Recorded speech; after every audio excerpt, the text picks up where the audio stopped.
Good morning, everyone. Thank you for joining our webinar today. My name is Aisha Waziri Umar. I'm the founder and CEO of iProduce Africa.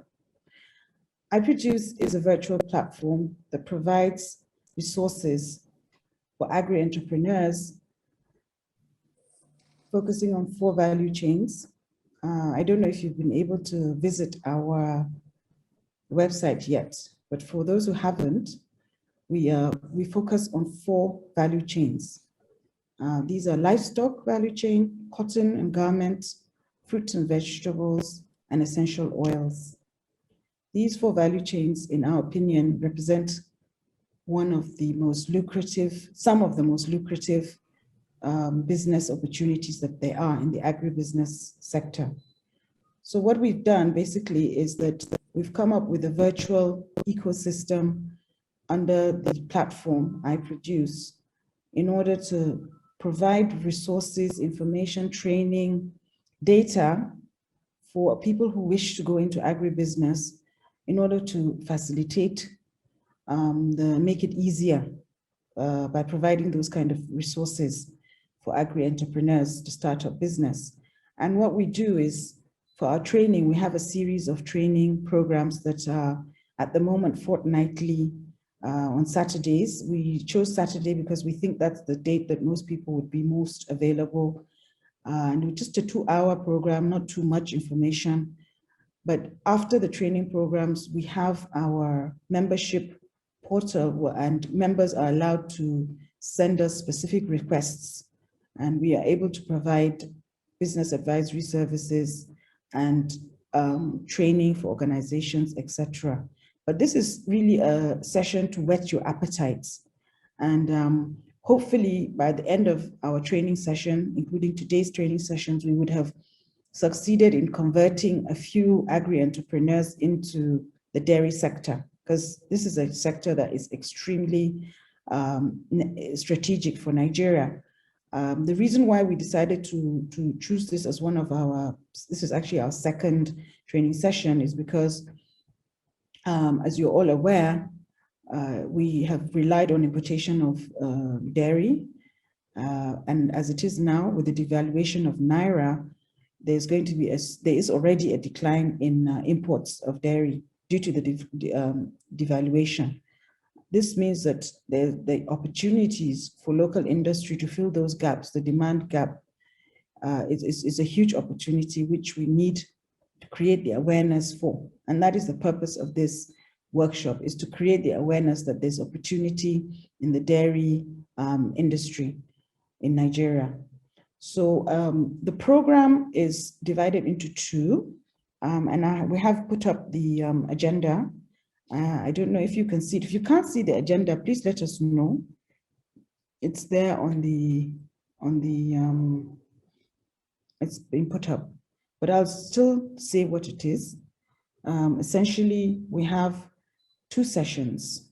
In the first session, after I introduced our speakers, first session is very practical, and it's essentially how to start a dairy business in Nigeria. This is the practical side of the workshop, and it's going to be facilitated by Cham. The second session, which will start at 12, so we have 1-hour session on the practical side of how to start a dairy business in Nigeria, the opportunities, information about the markets, etc. Then the second part is on the government policies and the programs. And this session will be facilitated by the Federal Ministry of Agriculture and Rural Development. So that's how we're going to split the program into 2 sessions. Now, for each session, a speaker will speak roughly 20 minutes. Then we're going to have an interactive session. At the interactive session, we will expect either people to type messages, type questions, or you're allowed to ask 1-minute questions.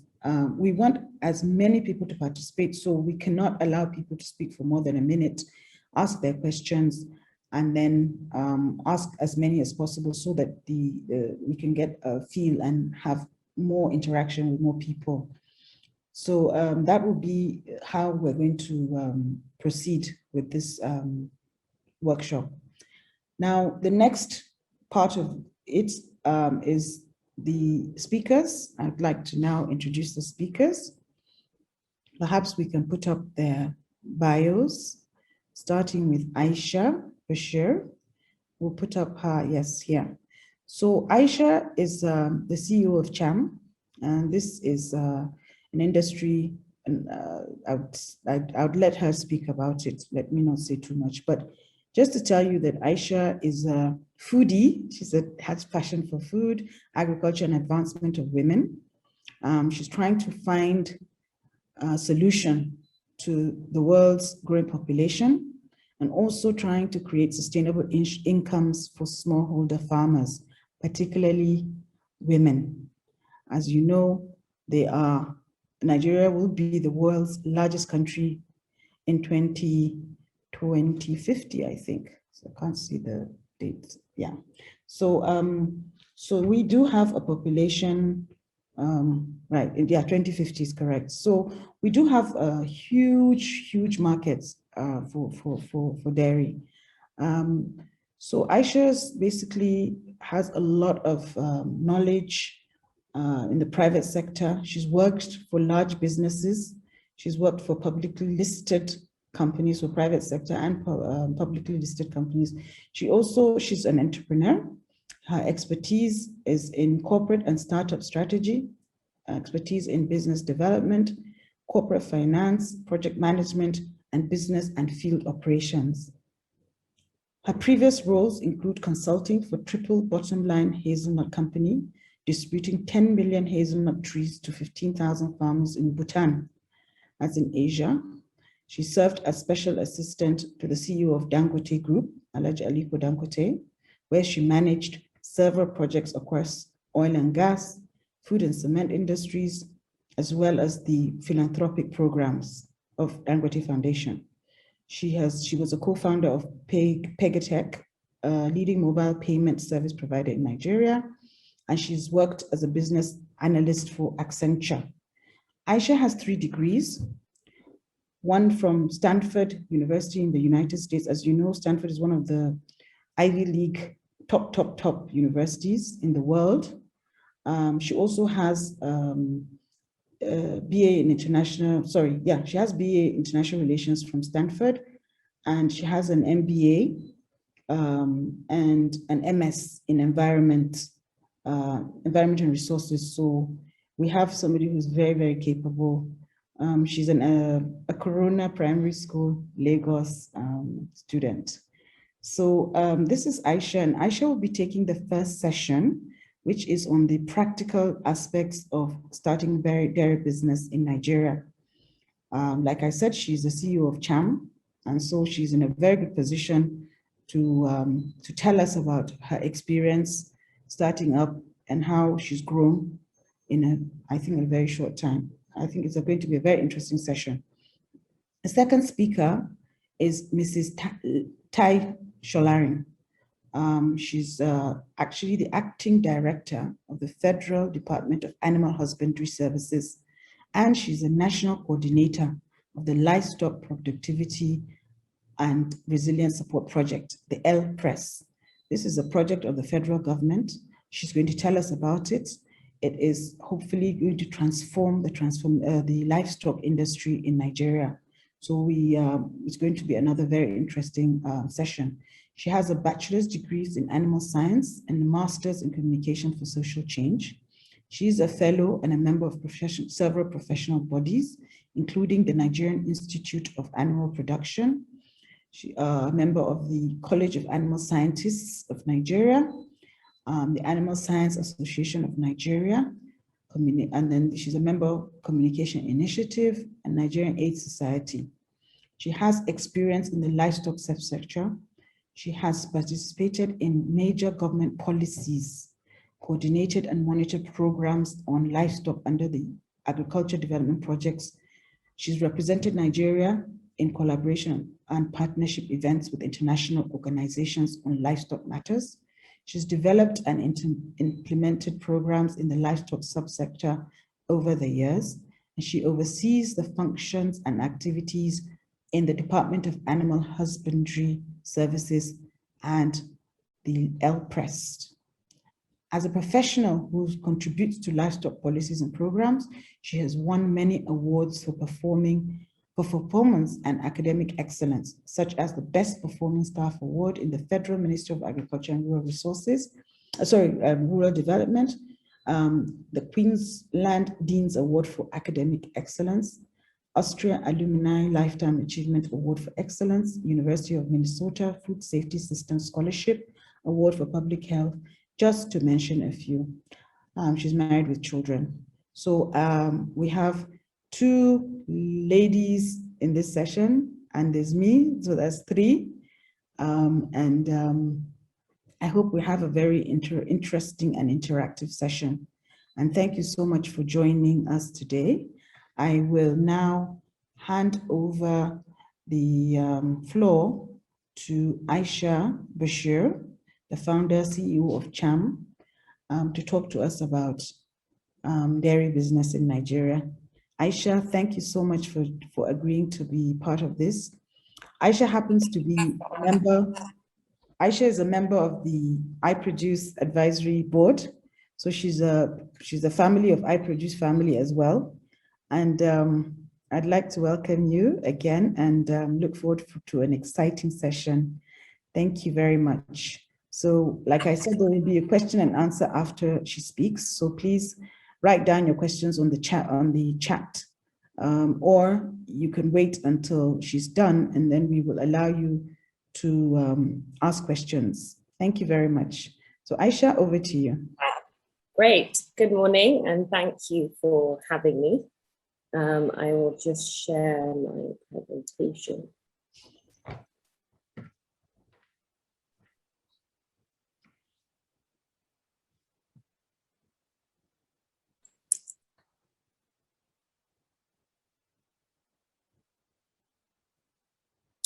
So good morning, everybody. I hope you're having a great start to your Saturday. My name is Aisha Bashir, and I'm the founder and CEO of Cham, which is a dairy company. We are champions of real dairy. So what we do is we use real milk from real cows to make real dairy here in Nigeria. So our ambition is to build a modern and universally profitable dairy industry from scratch that unites pastoralists across Nigeria and produces enough dairy to nourish our country. So I'm going to talk a bit about kind of the current state of agriculture and dairy in Nigeria, just to give an overview and give everybody context as to where we are today. And then talk through the dairy value chain and the different parts that you can participate in and the kinds of things to think about before you embark on your own journeys as entrepreneurs in the dairy sector. And I'll try and keep it short and create more time for Q&A based on questions that you might have. So if you kind of look at the Nigerian dairy sector, today, if we look at Nigeria, we import about $5 billion worth of food into our country. And $1.5 billion of that is milk imports. And this comes primarily from European countries. So at Cham, we talk about producing real dairy. And what we mean by real dairy is dairy that comes from real cows and where there is a very short amount of time between when the cow is milked and the dairy is on your table at home for you to consume. So most of the dairy we consume, we import in Nigeria, comes in the form of milk powder. And we say it has miles on it. So it has traveled from a factory in Europe to a port in Europe. It's been stored in a shipping container for days, months even. It has cleared customs and it has spent some time in warehouses and stores before it eventually comes to a retailer or supermarket or kiosk near you before you can eventually consume it, right? Meanwhile, we have about 10 to 15 million cows in Nigeria that we are not putting to good use and maximizing their potential. So today, 60% of the dairy we consume in Nigeria is imported. In terms of how much dairy we consume as Nigeria from a nutritional standpoint, the average Nigerian consumes about 8 liters per year. And the global average is 44 liters per year. So in terms of nutrition, you can see how far we are from kind of having the optimal nutrition that we need, especially for young children to grow.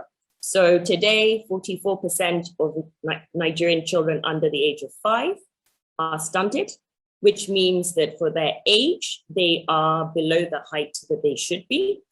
And then 32% of children under the age of 5 are underweight, which means that for their age, they should weigh a lot more than they actually weigh based on what science has proven to be optimal for children at that age.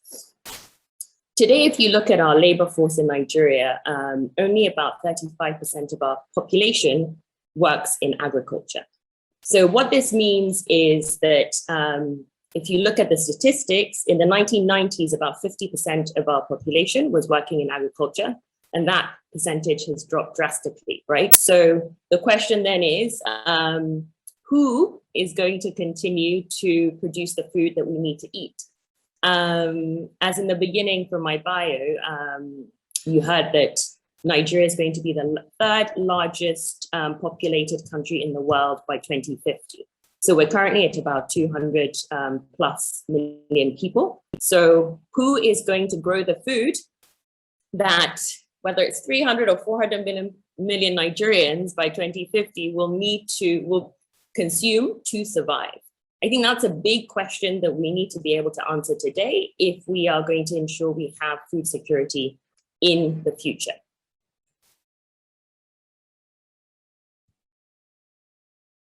So let's start talking about the Nigerian dairy value chain. So this is like a really great infographic that was prepared by PwC in 2015. And this is kind of gives you a good picture of what the Nigerian dairy value chain starts from. So on the left-hand side, you can see that it starts with inputs, which is feed for cattle, water,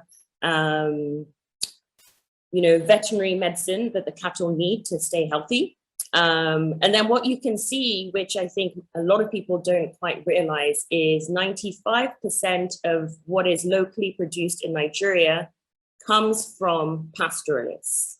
These are people who own 30 cows, 50 cows, and only 5% of the dairy we produce in Nigeria comes from commercial producers. So most of what we produce today is in the hands of smallholder farmers. So if you look at the dairy value chain, then you have various players along the way, which includes milk collectors, cooling centers, processors, traders, consumers, and then there's distribution and logistics, right, which is responsible for moving the products and inputs from point A to B.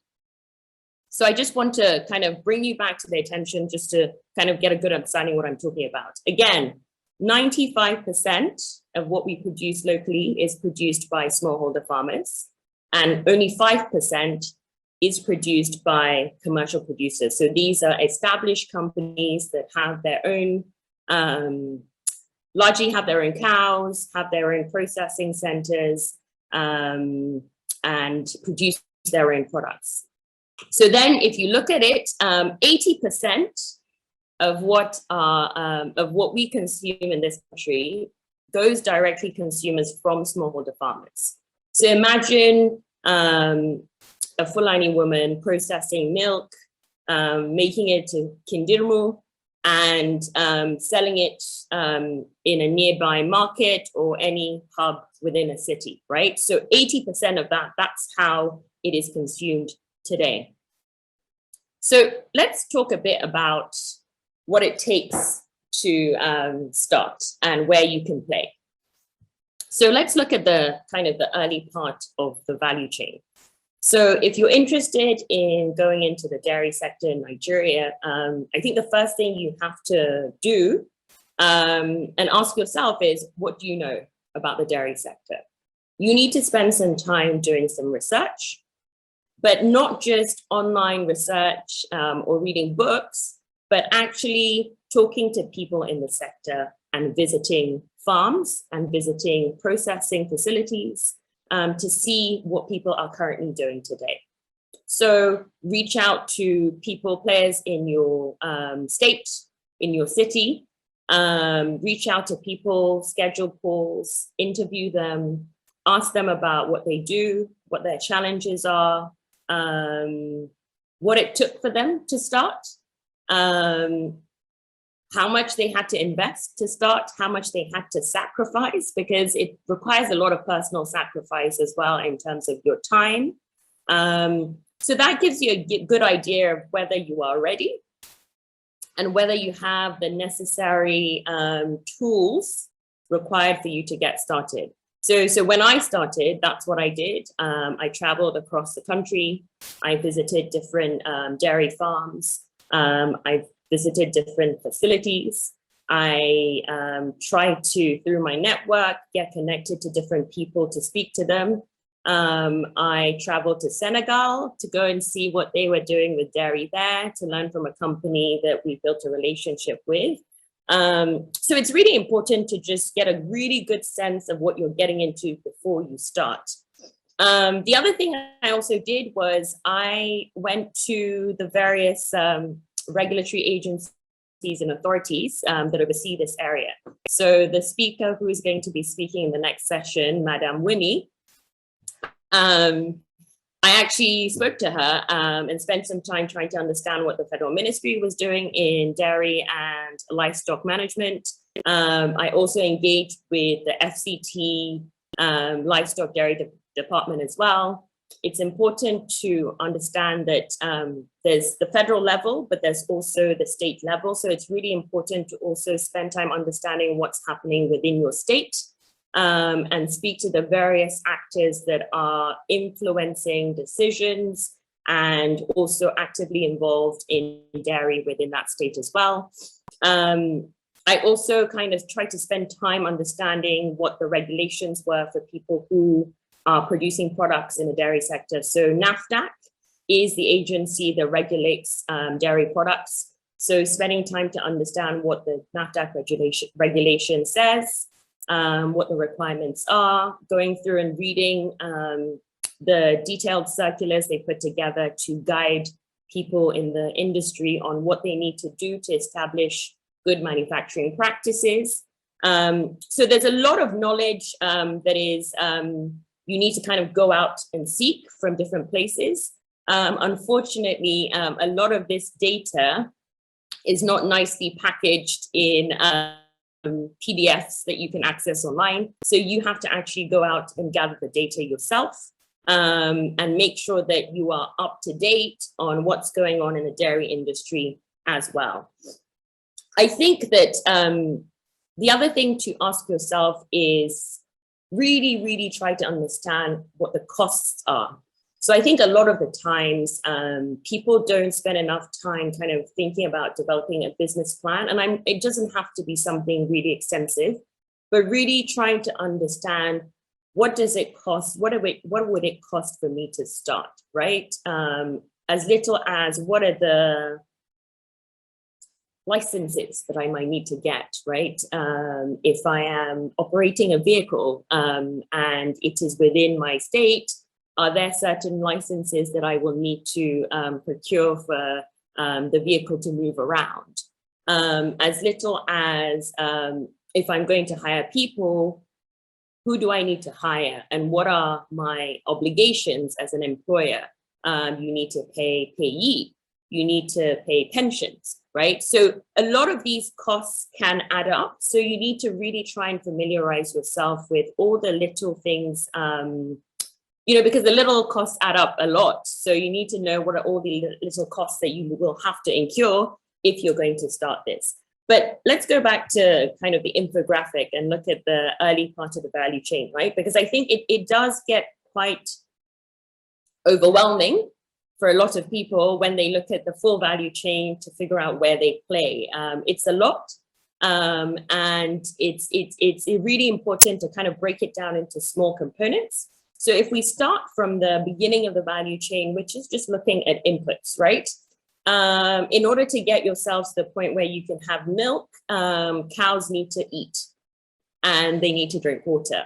So what's happening around inputs? Try to understand what are the inputs that cows need, where are they available, and what are the potential opportunities there today, right? Can you just go and say, you know, I have cows and I need feed, so can I get a bag of feed, right? Is that ready-made feed available?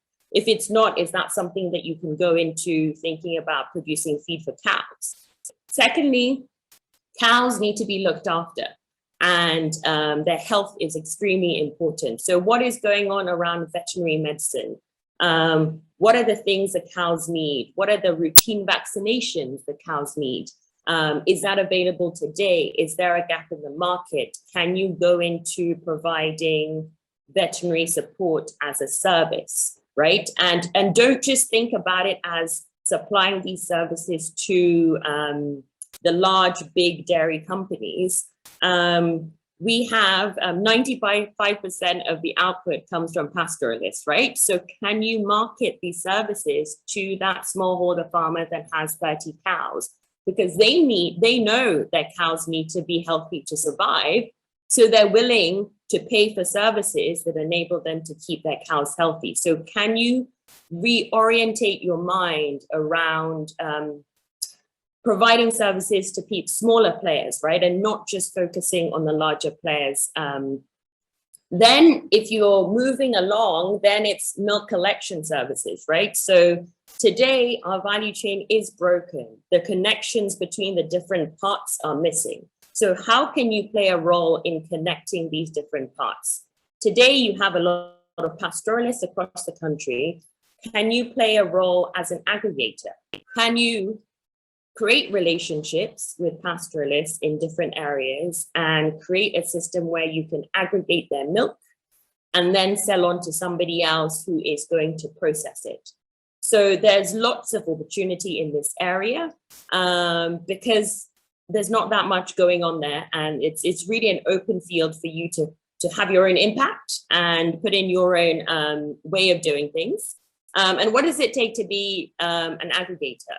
So you just need to learn about milk safety and hygiene. What's the best way and safest way and hygienic way to aggregate milk? One of the most important parts you have to also pay attention to is how do you ensure that the milk you're aggregating is of good quality?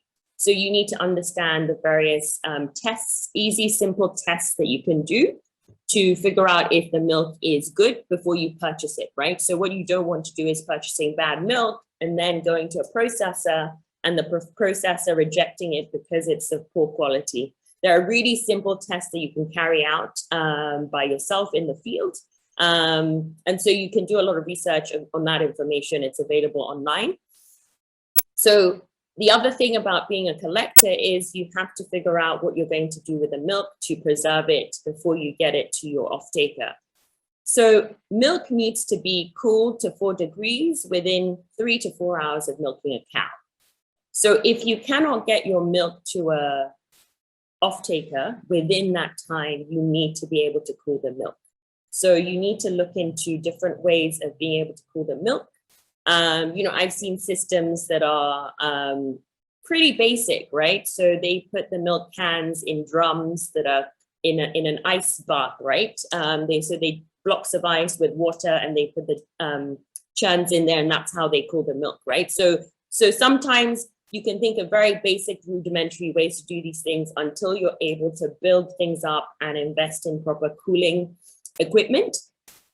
I think one of the countries that we should look to learn in terms of dairy is India. They've been doing this for decades, and they have a lot of accessible, affordable equipment that you can import that will allow you to be able to support your operations effectively. So if we move to the next part of the value chain, there's a section where you can think about kind of cooling centers and milk collection centers, right? So you may choose to say that I'm just going to focus on cooling, and you can set up cooling centers where people can bring their milk you buy it and you're able to keep it cold, and another off-taker can then come and pick up the milk from you, right? So somebody else can focus on aggregating the milk, and you can choose to focus on the cooling center and cooling the milk. So think about the things that you will need to do. So most likely you will not have, you need 24/7 electricity, or maybe you don't, because maybe if the milk gets collected in the morning and you can ensure your off-taker can pick it up in the afternoon, then maybe you only need about 6 hours of cooling, right? And so you just need to focus on, how can I make sure that I have 6 hours of electricity? Can I use solar to fill the gap, right? So maybe where you are, you only maybe get 2 hours of the 6 hours coming from the grid. So maybe you can bridge the gap using solar. So you can also kind of play around with different ways, and also kind of, you have to cost this out. So you have to look at the different scenarios, which is really, really important. Always try and look at 2 or 3 options and look at the cost of the 2 or 3 options, right? And what are the benefits you get from investing in that amount of money, and weigh out your options before you make a decision. Don't just get influenced by somebody who says, oh, I have a really great solar solution, you should buy it. It's great, but look at the cost of that and look at the alternatives, right? Maybe a diesel generator. You know, sometimes a small diesel generator is more cost effective than solar, because solar is not just about getting the solar panels, it's about what's the maintenance involved, making sure that where the equipment is coming from, right? So sometimes some people might have equipment that may not last as long as they tell you that it will last. So it's really important to also, when you have suppliers offering you different types of equipment, to ask them to speak to people that they have supplied equipment to, and talk to those people to learn about their experience using those equipments, right? So that way, you know, things that may have gone wrong, things to look out for, so that you are more informed about the decision that you are about to make. So in terms of the cooling centers, you can set that up. Another option within this part of the value chain is you may choose to go into logistics, right? So you may want to play the role of moving the milk from collection to collection center or cooling center, and then from cooling center to a processor, and that's just all you do. So you may choose to invest in a refrigerated vehicle and move it from different parts, and that's just your part of the dairy value chain. And that way, you know, you've broken up the value chain into small bits that you can participate in. And you never know, right? You may do so well that then you decide to expand, right? So instead of focusing just on logistics, you may eventually decide to set up your own cooling center. And so you handle cooling and transportation. So that's temperature controlled transportation as well. So I'll move to the next part of the value chain, which looks at more of the marketing, sales, and distribution side of the dairy value chain. So in this part, you are looking at branded products, but sometimes you may not need to create branded products that you sell to end consumers, right? Another opportunity that you might want to consider is wholesale. So who are the stakeholders that need dairy as inputs for their own processes and for their own products? So you might look into those types of actors and want to supply them directly instead. So you're focusing just on the wholesale market, and you may not have to invest as much time as in branding, flashy labels, and you can just focus on that segment.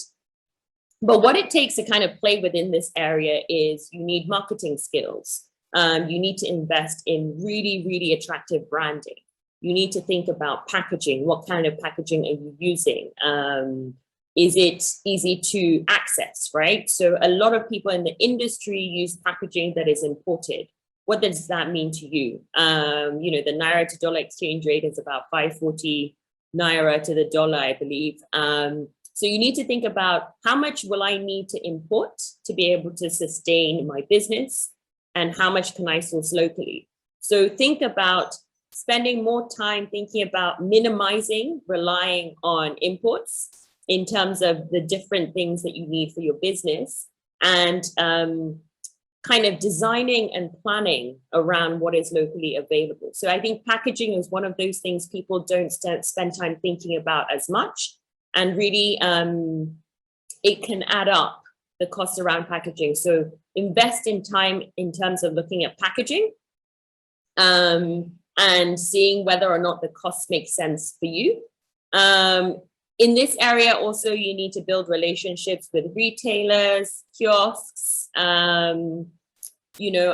people who do food deliveries to figure out how you can distribute your products and sell it to end consumers. So I think I spent quite a lot of time talking, so I'd like to stop here and perhaps open up to Q&A and give people a chance to ask questions.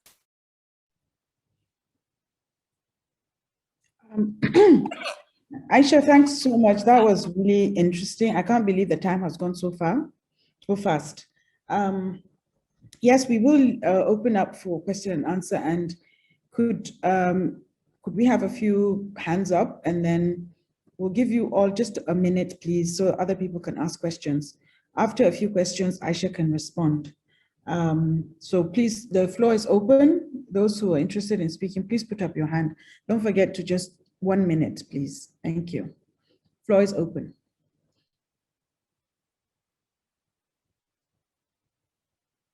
Okay, we have a question. Let me see, Q&A. Okay, I don't know if people have seen the Q&A part or if they're writing in, yeah, okay. Okay, Aisha, before people, okay, yeah, people have raised their hands. So perhaps, Habib, you could let the people who have raised their hands to start speaking. Thank you. I think we have to unmute them or something. Okay, please just give me a second. I'm trying to. Okay, all right. Aisha, before we do that, I have a question. It's to do with the. Okay. Maybe the question is more for the Federal Ministry of Agriculture, but before they come, I was wondering, do you use solar at all for your factory? No. So we did a cost analysis, and the investment and the returns didn't make sense for us for our own scale. So by the time we did the calculations of how much solar we would need to operate our machinery and to run our cold room, because our cold room needs to run 24/7, the returns didn't make sense, especially where we're located. We get a good amount of hours of grid electricity as well. So at the moment, it didn't make sense for us to do solar, but we are looking for potential solar solutions for our milk collection and aggregation centers, because we don't need to have it running for 24/7. So we are looking at that option at the moment. Okay, thank you. Habib, just let us know when the question answer. Yeah, I'm ready to allow the first person to speak. All right, and then there's also a question on the typed question as well. Aisha, if you can just click the question Q&A part and then take them all together. Can you see the Q&A question? It's quite an interesting one. What is the best type of... Do you want me to answer that question now? Okay, answer that, and then we go to the people who've had their hands up. Yeah. So the question is, what is the best type of cattle to be used for dairy in Nigeria, taking into consideration feed types? So I tend not to spend as much time looking at cattle breeds. And the reason for this is that I think we are putting our attention in the wrong place when we focus on breeding at this stage of our development in the dairy sector. Before you even think about breeding types, you have to think about, do I have cows? Are they healthy? Do I have the food to feed them? And can I milk them and transport their milk to an end consumer? So we need to connect the dots first in the value chain, right? Before we start saying, how do we optimize and improve yields and things like that? So today, our local cattle can produce between 5 to 7 liters per day if they are fed well, if they are healthy, and if they have adequate water.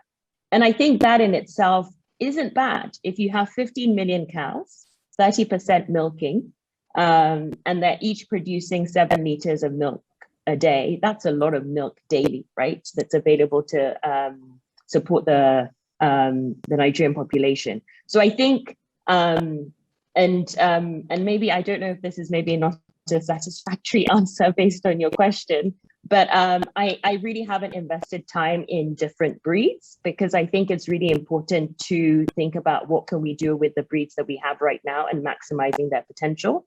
Crossbreeds, foreign breeds. So if you look into the sector, a lot of the times when people import cows into Nigeria, foreign breeds require a different type of environment. They're not used to the heat. They're not used to tsetse flies. So they get sick very quickly.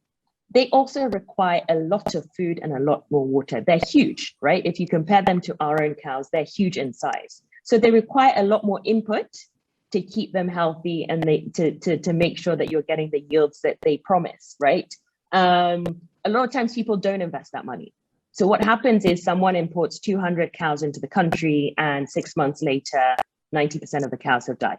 That is the reality of what's going on with importing foreign breeds. So it really is a very sad story, but I think it's because we spend too much time thinking that the answer is importing foreign breeds, instead of thinking about how we maximize the potential of our own local cows. Yeah, our cows are more resilient, that's for sure.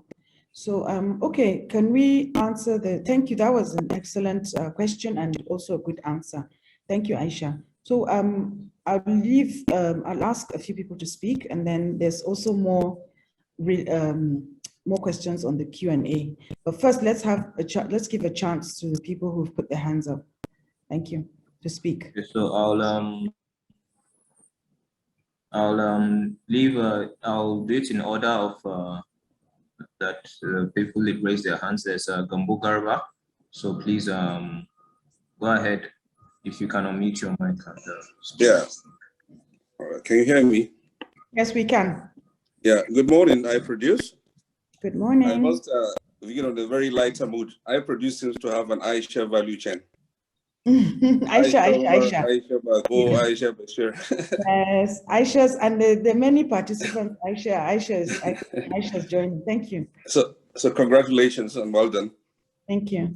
What I want to know, to what extent does the National Livestock Transformation Plan seek to address some of the intervention needs that each of the value chain has, especially the dairy value chain? Thank you. Yeah. Can we save this question for the next session? That next session is going to be facilitated by the Acting Director of the Federal Ministry of Agriculture and Rural Development, and the person who is in charge of the livestock transmission, Mrs. Tai Sholarin, she'll be joining us at midday. So if we can just park this until then, please. It's a very important question, and she's going to shed light on that. Yes. So now let's go to the next one, please. Thank you, Gambo. Nice question. Okay, so the next question is Mr. Hashim Abdul Karim. You may go ahead, please.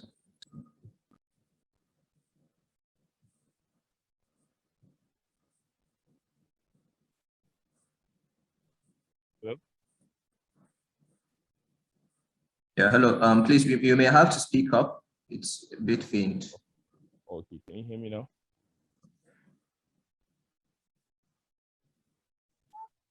Hello? Hello, are you with me? Okay, yes. Go on, please. Okay, thank you. This is a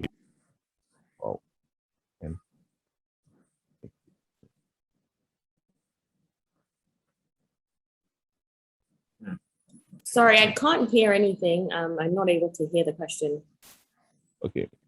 Maybe we can take some of the typed questions, then maybe you can come back here.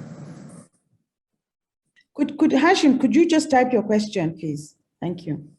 All right, let's take the typed questions. Okay, so Sutura Bello asked, brilliant presentation. Did you start with your own cows or you only aggregate? So we only aggregate. So we have deliberately decided to focus our business model on developing smallholder pastoralists. So we work to, we help them form cooperatives first, get registered with the FCTA, and then we train them on milk safety, hygiene, animal health, animal nutrition, and then we show them good milking practices, milk safety and hygiene practices to ensure that their milk is not contaminated, adulterated, and we minimize any external environmental factors that might spoil their milk. And we aggregate milk from them. So we deliberately decided to focus on outsourcing and just working with the suppliers directly.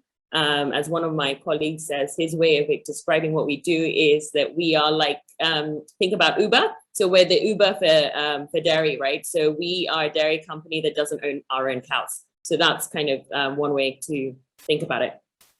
The next question says, how does one start dairy business on a small scale and gradually grow?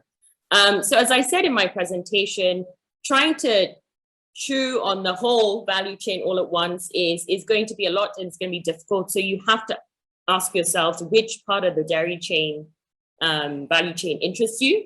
Where do you think that you have the necessary skills and requirements to be able to participate? And pick that small section and start there. Don't try and do everything at once. Focus on a small part, test, and maybe it doesn't work, right? And then you decide to move to a different part of the value chain. But don't try and look at it as I want to have a fully integrated small scale dairy farm, right? Because one of the things about dairy is that you need scale to start being profitable.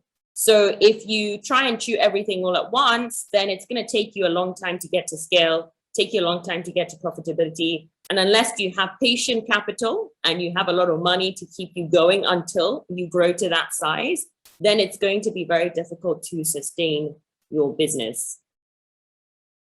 The next question from Stephen Onwuka is, with the level of insecurity and uncertainty, how does one aggregate dealing with pastoralists? So we're based in the FCT, and we spend a lot of time looking at the pockets of insecurity across the Nigeria, especially the northern region, and chose a location where we felt both the availability of milk and safety was balanced in a way that was acceptable to us. I think it makes it really hard. But I also think that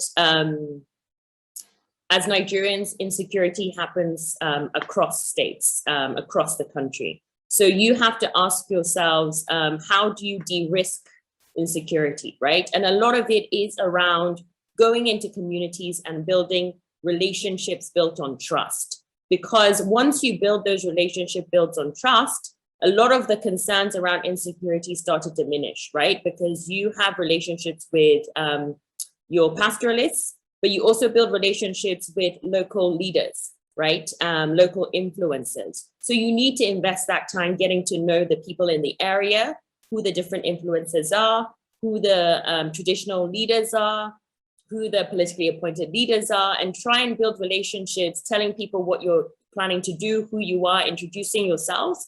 And those are some of the things that you can use to de-risk. But there are areas that you just cannot operate in because of how insecure it is. And it is unfortunate, but there are a lot of areas that have willing pastoralists that are willing to supply milk that are secure. So there is a lot that you can do in areas that are still secure today.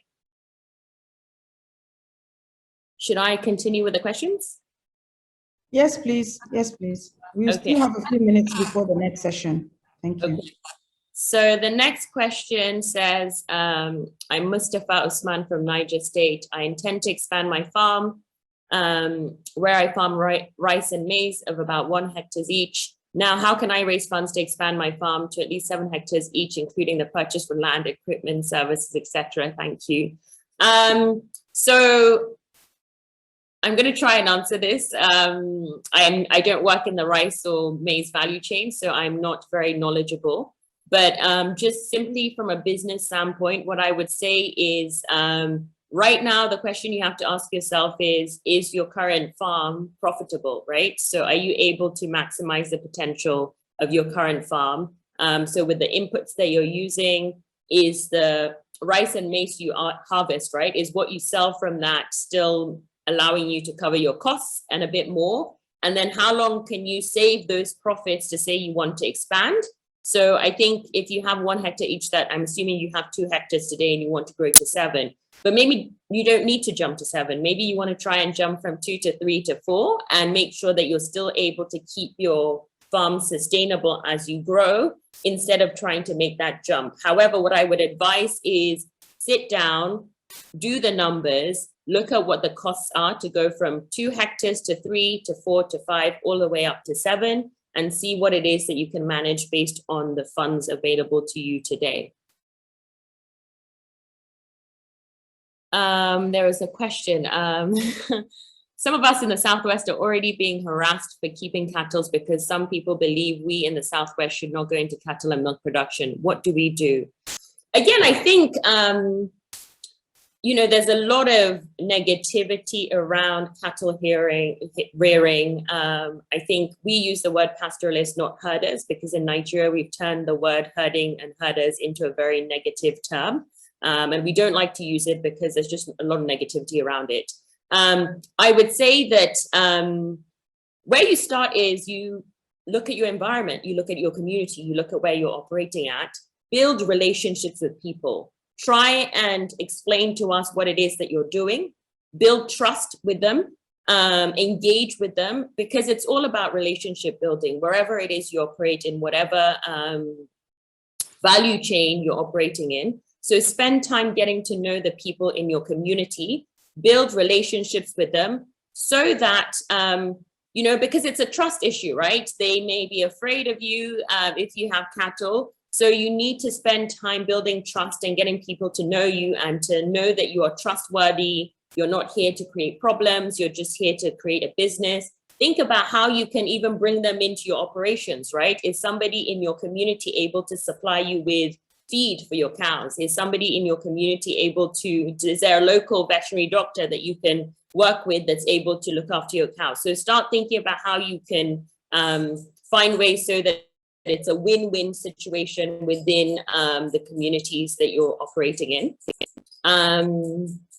Somebody says, please, how can I go into business without having a cow? So we don't own cows. So you have to go and find people who have cows that are willing to sell you their milk and build that relationship. I'm not sure what it is that you want to do, whether you want to produce dairy products. So I think start from there, find the people who have cows that are willing to sell the milk to you. What facilities can you recommend for collection and storage for a small business?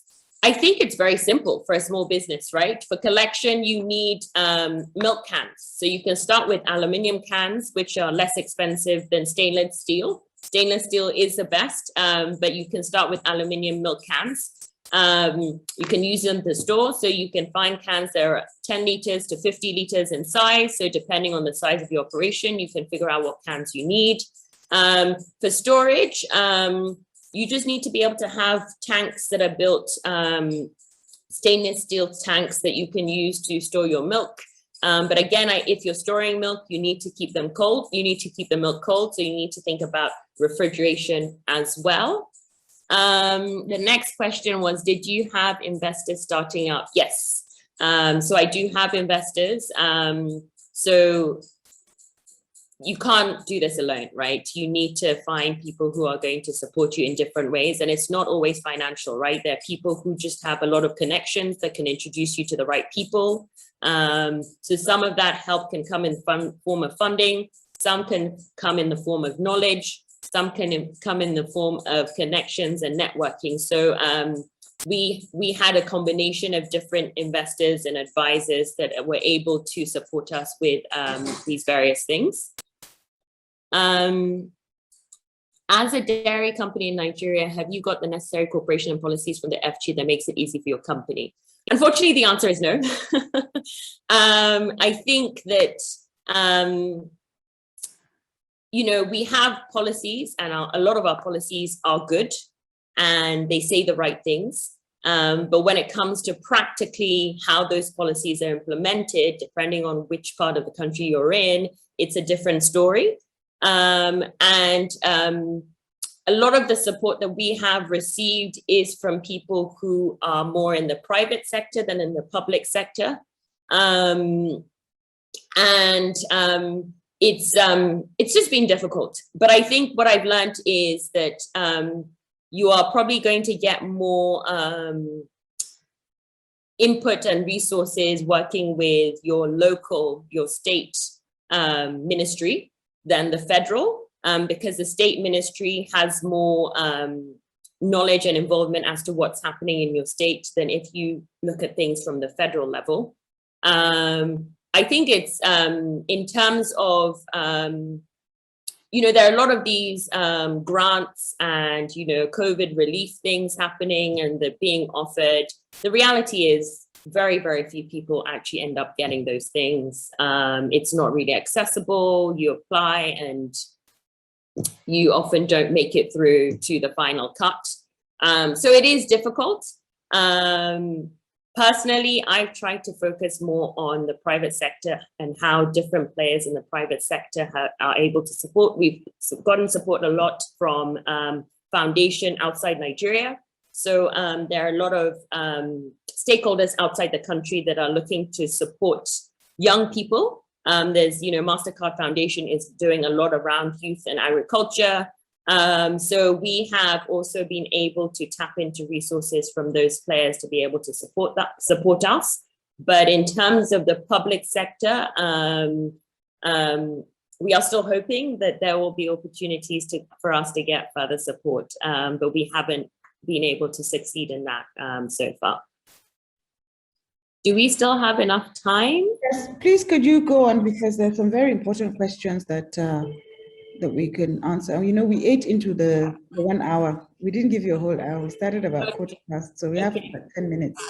Okay, so the next question was, how can we participate in the aggregation of supplying you milk from Lagos? Okay, I think that's going to be hard because our processing is in Abuja and it's a 12 to 15 hour drive from Lagos to Abuja. So the question is, one, do you have enough milk and, excuse me, and the transportation, so temperature controlled transportation to move your milk from Lagos to Abuja. So I think most likely, if you look at it, it may not make sense in terms of the cost benefit. Or it may, right? You might be able to transport milk to us from Lagos refrigerated and then transport produce from Abuja back to Lagos. So you might be able to bring other things back to Lagos and then balance your transportation costs that way. But I think if you can, yes, at the right price, of course. But I think you need to really think about whether the cost makes sense to travel 15 hours to be able to do that. In most dairy operations across the world, you find that the distance between the raw material and the processor is fairly short because of the cost of transportation in terms of refrigeration. The next question is from Margaret and Masiku. What's your take on cows being a contributor to carbon emissions? It is said that cattle are generally responsible for 62% of the carbon emissions produced by the food industry and emit 14.5% of all global greenhouse gases. This makes cattle one of the leading causes of climate change. The primary reason dairy cows contribute so greatly to greenhouse gases is their release of methane gas, a gas roughly 30 times more harmful than carbon dioxide, and their manure, which is highly degrading to local waterways. Interesting. So I think those statistics are incredibly flawed. A lot of the time, statistics around the role that livestock, so I think if you look at it, it's usually livestock, it's not just cattle, so it's all livestock, cows, goats, sheep. So the role that livestock play in terms of carbon emissions. So a lot of the times when you look at carbon cycles and measuring emissions from a particular industry, what happens is when it comes to livestock, they look at the total life cycle. So right from input to final delivery to consumer. So they include transportation emissions to that number.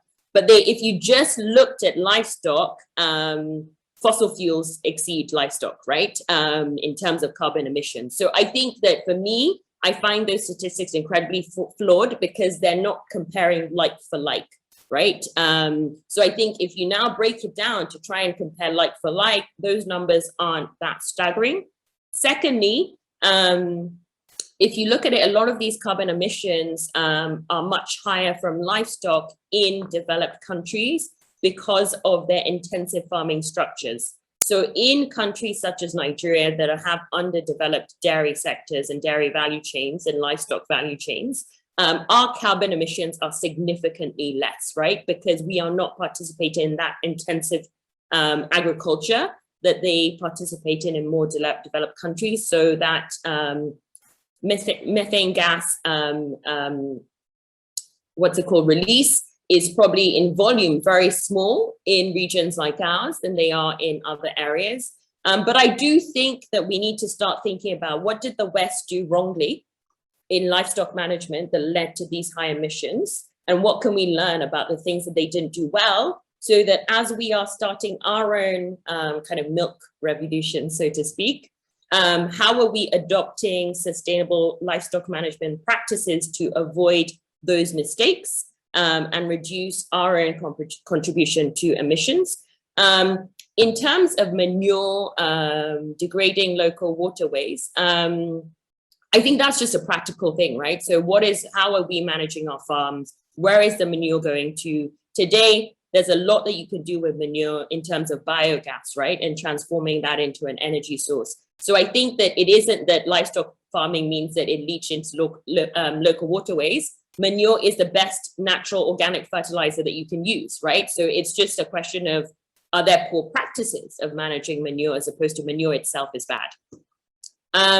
So the next question is, which of the value chains is easier and cheaper to start with?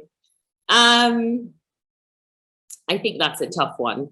Probably inputs and collections are probably kind of an easier and more contained part to start with. Collection can get quite expensive in terms of if you need to do cooling.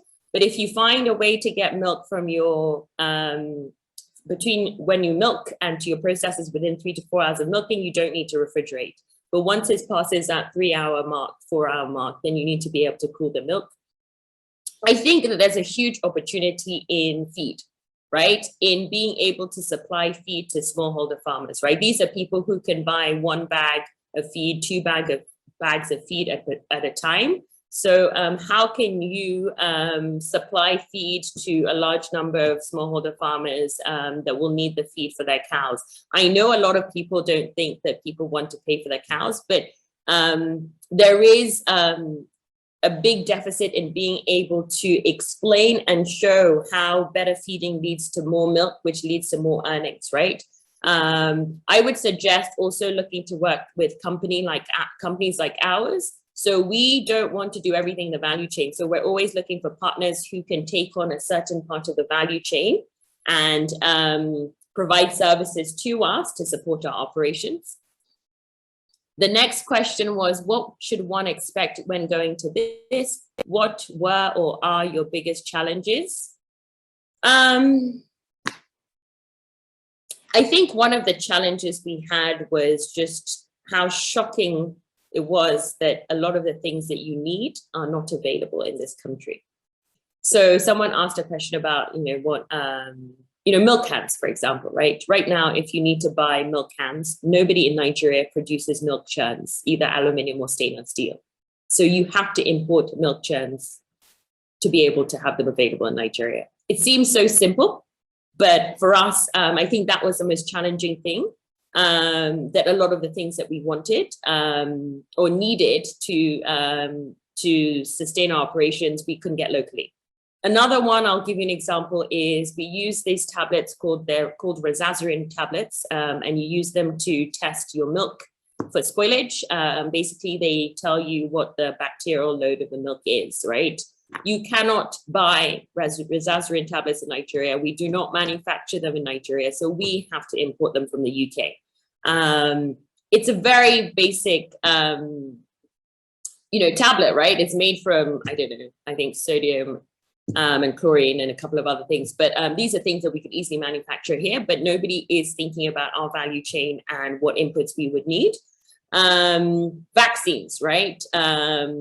A lot of the vaccines the cows need, I think there's only one place in VOM in Jos that is able to manufacture vaccines locally. And I may be wrong here, so please look into this and don't rely on information. But the point is that a lot of times people also have to look into importing vaccines from different places, which makes it difficult. So I think the biggest challenge is just how much our value chain requires importation, because we do not have local manufacturers providing certain things that we need.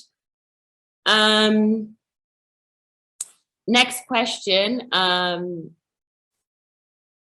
So can you be a mentor or coach to a startup company in the ideation phase? Of course, I'd love to. You can reach out to the iProduce team, and I'm sure they will be able to connect you with me, and I'd be happy to support you in any way that I can. I think those are the only questions remaining on the Q&A. Thank you. Aisha, I think we have to round up now and go to the next session. What we'll do is we will ask everyone who's attended here to contact us with further questions, and we will try our best to reach out and answer them. So I just wanted to make a quick comment with regards to the issue of carbon emissions. Now, I don't know if everyone's aware that in the last few years, decades actually, that Europe has had a policy for subsidizing production of milk, especially and dairy. And what they've done is that they have overproduced because of the subsidies, basically just to give the farmers an income, as it were. So what happens with the milk is when they overproduce is that they actually, it used to be a time when they would throw the milk away. So I think that at that time there was overproduction, and therefore naturally there would be more emissions.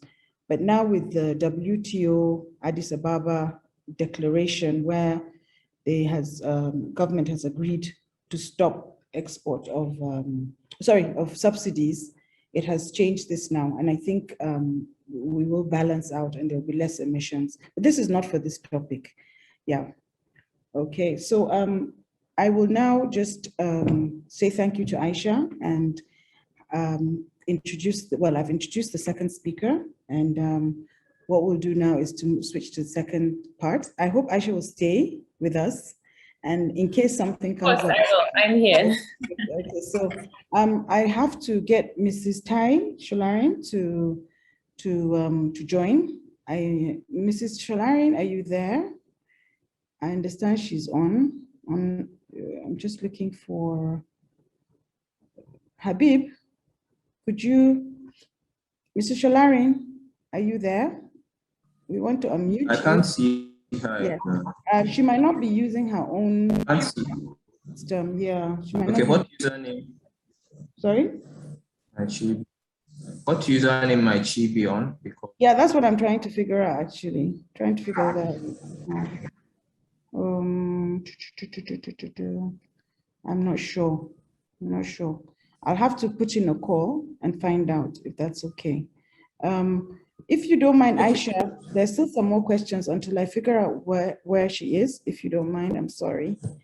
Yeah, and then I'll make a phone call now. But if it's okay with Aisha, there are a few more questions, or if you can allow people to speak about what.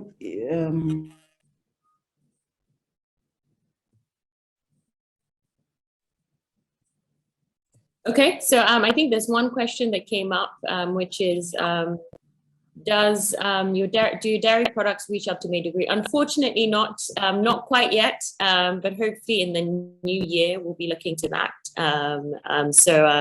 If you know any retailers that are looking to stock up products, please ask them to reach out to us. So there was a question in the chat box that I wanted to respond to. Which was around why we are not considering the goat subsector. I think it's a fantastic question. It's a really important point. I don't know why we're not, because I think that's a huge, huge opportunity that no one is looking at. I think that goat milk, goat cheese, I think there's a huge opportunity for us to maximize the potential of goats across the country. Many people have goats in their homes, and they consume goat's milk in their homes, but they have not commercialized goat's milk yet. So I think that people are starting to talk about goat milk and goat dairy, but I'm not seeing the actions and steps being taken to commercialize that opportunity. So I think it's really great. I think that, and I think that that's definitely a sector that people should be looking into getting into.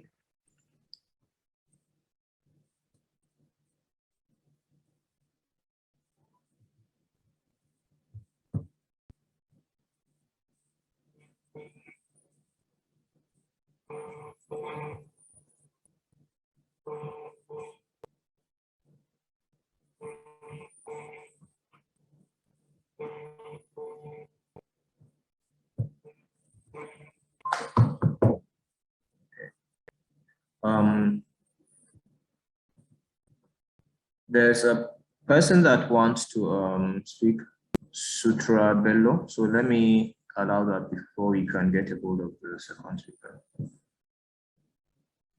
So hello. Please go on. Thank you very much. Thank you, Aisha, for that very informative presentation. One of the things I wanted to ask was, what do you think about raw milk? Because I'll give you an example. I'm lactose intolerant, but I can tolerate raw milk. I do know that the hygiene and sanitary conditions of raw milk are a problem, but there do seem to be a group of people who are interested in raw milk products. Thank you. Good afternoon, Sutra. I think that's a good question, and it's a heavily debated topic, especially I think in developed countries, as different foodies and different people have started developing different health preferences and kind of sustainability around food. Raw milk is a really, really, really sensitive product that is very difficult to ensure that it is safe for human consumption. And so based on the science and based on just the requirements for handling raw milk, it is not advised anywhere in the world for humans to consume raw milk, especially because I think, you know, people who have raised cattle for generations and have built certain levels of tolerances can drink raw milk and may not have adverse effects to their health and may not get sick. But the majority of the world's population will get sick if they consume raw milk. So I would never advise for consumption of raw milk just because of how difficult it is to ensure that the raw milk that gets to the consumer's hands is safe for them to consume.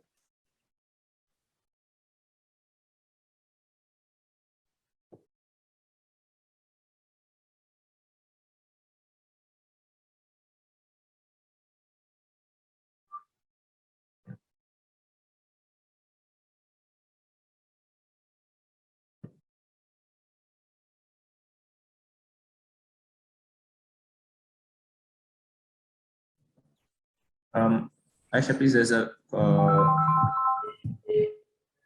there's a message in the chat which is asking, does your product switch up to degree? I don't know if it has been answered. Yes, I answered that question. Okay. Okay, I've just received the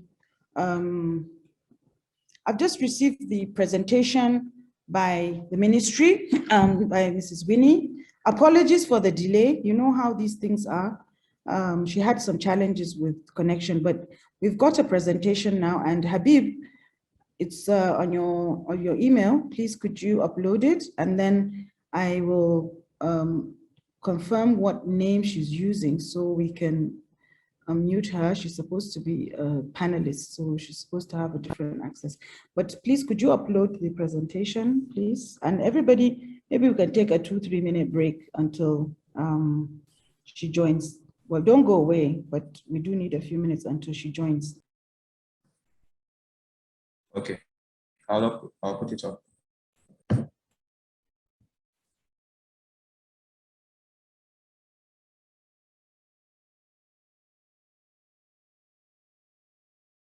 I can see Mrs. Okay, she's joined now, Habib, thank you. So, Mrs. Sholarin, it's a pleasure, a privilege, an honor to have you here today. I really appreciate you taking time to facilitate this session.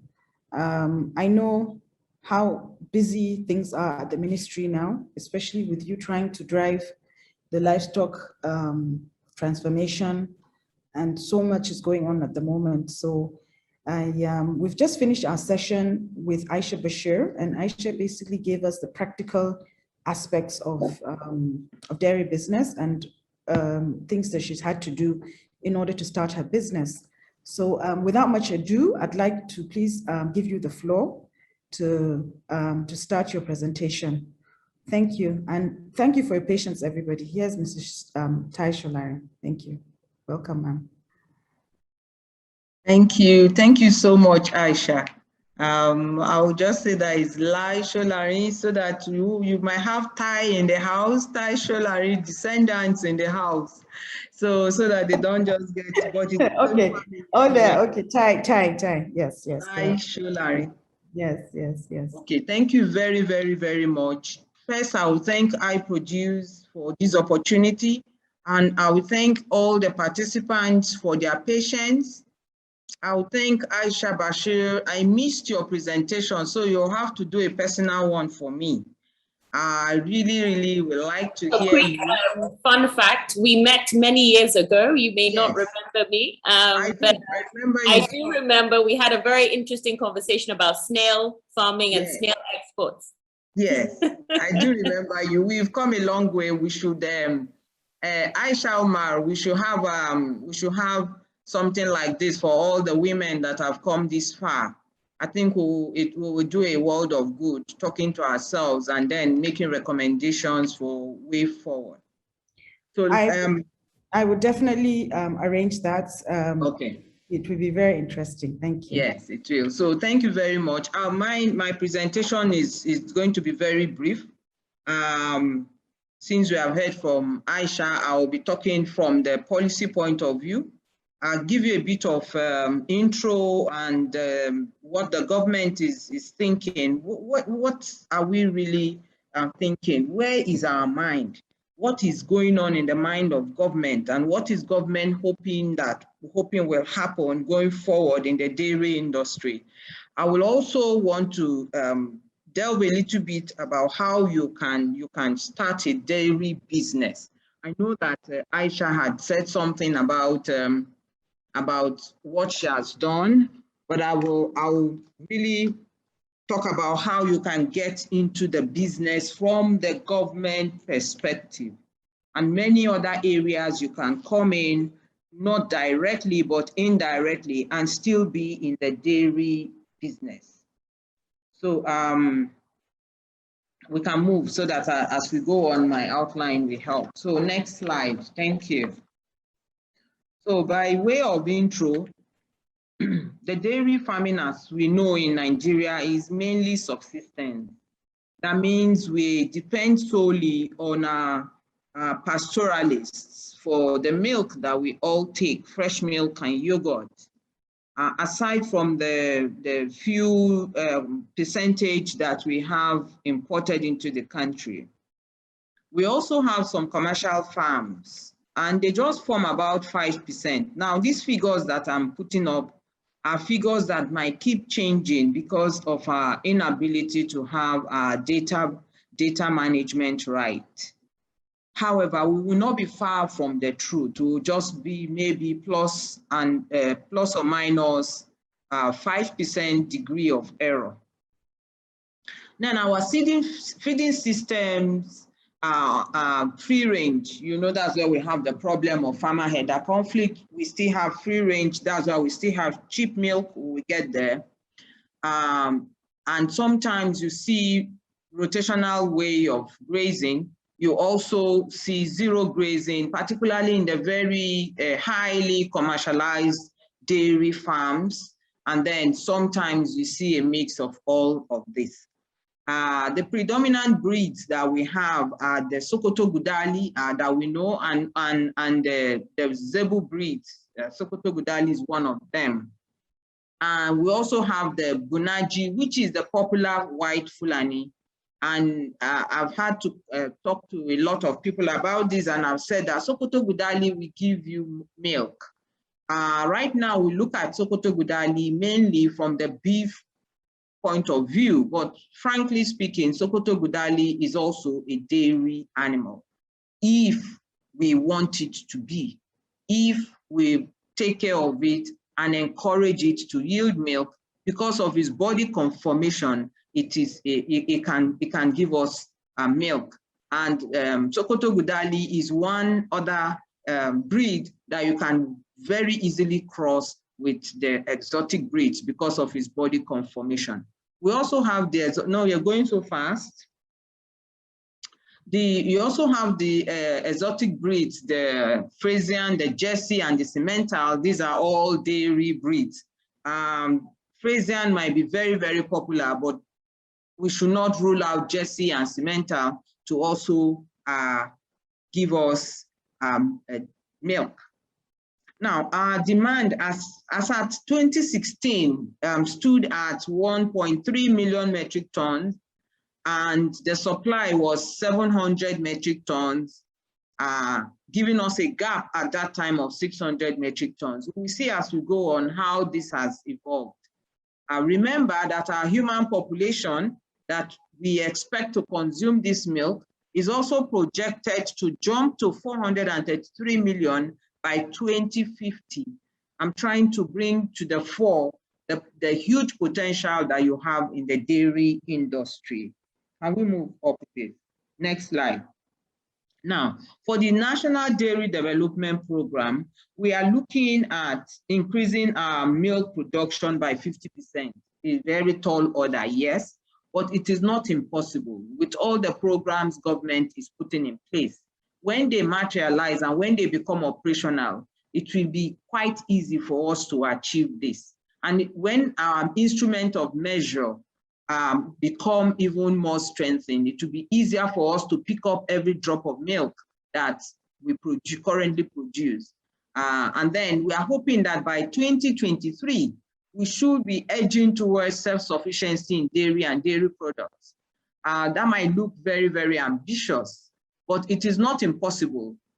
Remember that for us to actually talk about self-sufficiency in dairy and dairy products, we really need to look at the number of people who are also able to afford milk. So other parameters will come to play in all of this, including the purchasing power of everyone who should be taking milk. Remember, it's not everybody that can take milk. Now, we have our specific objectives, which I will not dwell into. I'll just quickly move to, because I know I'll rather take plenty of questions than do talking. So let's move to the distribution of the country's livestock. We have a bit of data, and this data, as I've often said, and I said already, are just guesstimates, because our last census was done in 1991, published in 1992. So that's over several years, and we are supposed to carry out census every 10 years. So here you see that poultry has the largest share and followed closely by goats, sheep, before you even have the cattle. So yes, we might not have a large number of cattle, but with improvement in the breeds that we have, and reduction in the number of idle animals, then we'll be able to actually meet our target, as we have said before. What has been our past experiences? We know that, of course, very early in our history, milk was collected from pastoralists and produced into all forms of products, and we were supplying some parts of Africa, and this is an area where we are trying to also focus our attention on the local producers and the micro level value chain. I know we have a lot of milk at that level. And then, of course, we moved from steadily until we started establishing farms. And then we now talked about the processing plants that came about through different study tours to other countries. And finally, where we are now, where we have a lot more processing plants, milk collection centers, and what have you. So I'll quickly move to the current trend. What are we seeing now? Remember what I told you in 2016. What we are seeing now is that the demand has jumped from 1.3 to 1.8. And like I told you, remember our margin of error, because we don't have the instruments of measure in place. And then the supply has dropped a bit. Some have contested this data, and yes, I want to agree with them. Like I said, if we were supplying 700, how come we started supplying 642? A lot of things can be put up as reasons for that. Now the gap is now 1.2 million, and remember what our import bill is according to CBN. We are importing so much of dairy products into the country. Now the strategic analysis has been done, and a lot of strengths, weaknesses, opportunities, and threats have been put forth. However, you know, depending on who is doing the analysis and the lens with which you see the analysis, all these can change, and you can have even better analysis. But what I just want you to look at is the opportunities that are there, and of course the threats. That we have improved export potential, and we are able to create employment, increase our wealth, increase the income, improve livelihoods. It's been done in most climes. I want to use the opportunity of study tours to just share a bit of experience from some countries. Recently, I came back from Egypt, and I've been trying to juxtaposition what they are doing with what we are doing in Nigeria. And what I find interesting is that we have a lot more resources, we have a lot more expertise, but we are not doing as much as they are doing. The thing is that while in Egypt, they obey rules and regulations, they are committed to what they are doing, they have very little theft, issues of theft. The security situation is not as bad as it is in our country, and they enforce laws. They have standards and they have quality control. All this we don't have, is very weak in our country. And so they have the opportunity that the dairy industry is presenting to the Egyptians is something that can be done in Nigeria. It's mopping up a lot of unemployed, and then creating opportunity for women to leave their enclaves, to have additional income and increase the livelihoods of their families, and encourage more children to go back to school. So you have increased enrollment in schools in the areas where the dairy operations are, where they have the livestock service center in the country. That's where a lot of people go to school because of the opportunity increase in income because of all this. We have abundant unconventional feed and fodder resources. And if we can strategically develop our grazing reserves, we have abundance of grazing area, and we can effectively have our rotational grazing and protect our environment, as well as have very fertile land and have manure for all our products, and that will drive us straight into the organic market. And I can assure you that if all these things are harnessed, Nigeria will almost be topping in the organic agriculture. The threats, we know, land ownership has remained a threat. For me, I will even say land management, because the way we manage our land, the way we manage our access to land, the way we also talk about the Land Use Act, and all those things seem not to favor the livestock industry, because we sometimes need large expanse of land for our operations.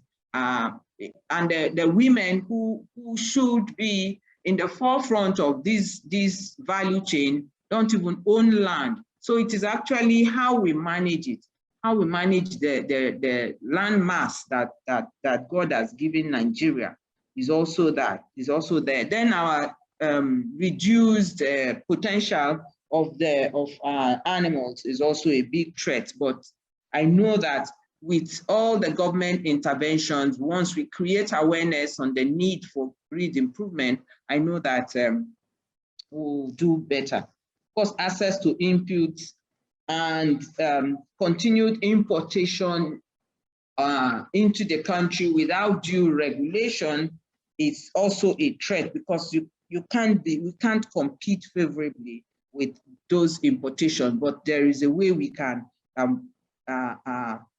work with the importing agencies to ensure that we have commensurate production in the country and then balance what we are doing. The next slide is the dairy value chain, which I think you take time to look at. Let's look at the dairy value chain, how we started and where we are today. Of course, I've told you before now, you see a lot of women, a lot of the milkmaids carrying their milk and milk products, selling all over the country. And then we moved with intervention when we started having intervention in the dairy industry and partnering with some private organizations. We started having grave improvement. We started carrying the milk in better containers and containers that can preserve the milk better and make it easier. And then the women started having steady income, steady access to opportunity for income for their families. And you can see where they are queuing to get their milk tested. They're queuing to get their milk tested and then get their cash. And that milk is here, they're tested here, and then sent to the collecting tanks and then to the processing center. We've come a long way. We just need to coordinate better and then to make sure that all the key players in the dairy value chain are well coordinated to derive benefits from their operations. Okay, so let's look at some other areas where the federal government, in collaboration with private sector, finance institutions and states are intervening in the dairy industry.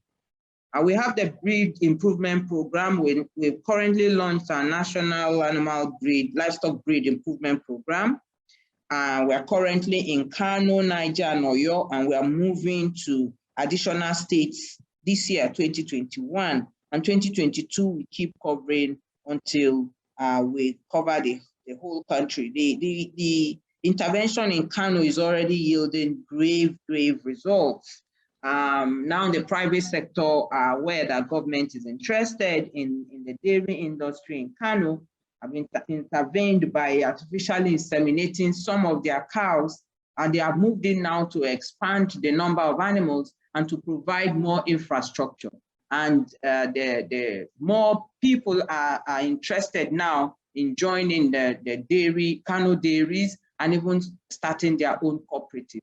And you know that with the dairy industry, once we can commercialize it to a level where we want to go, sedentarization of the pastoralists becomes almost automatic, because you cannot flog dairy animals, you cannot trek dairy animals. You'll be obliged to keep them in one place for increased milk yield and more money.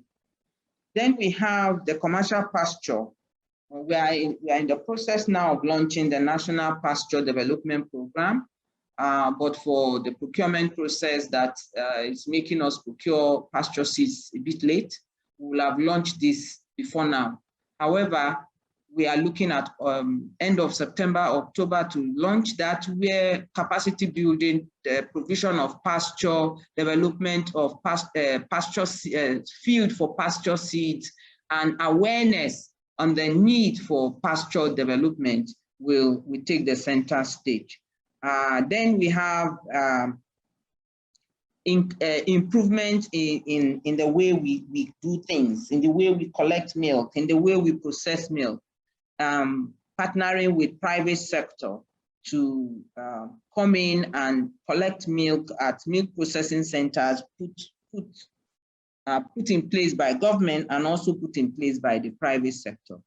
And of course, building capacity of dairy farmers. And the CBN is also thinking in that line of anchor borrower for some of the livestock interventions, just like it's coming on in rice. And of course, we are aware of the backward integration policy of the CBN and restrictions placed on importation of powdered milk and other milk substitutes. Opportunity for growth. The opportunity abound in the dairy value chain, from production, processing, and marketing. And when we say production, we are looking at all the parameters and all the inputs that you require for production: pasture, water, vet care, and all that, extension services.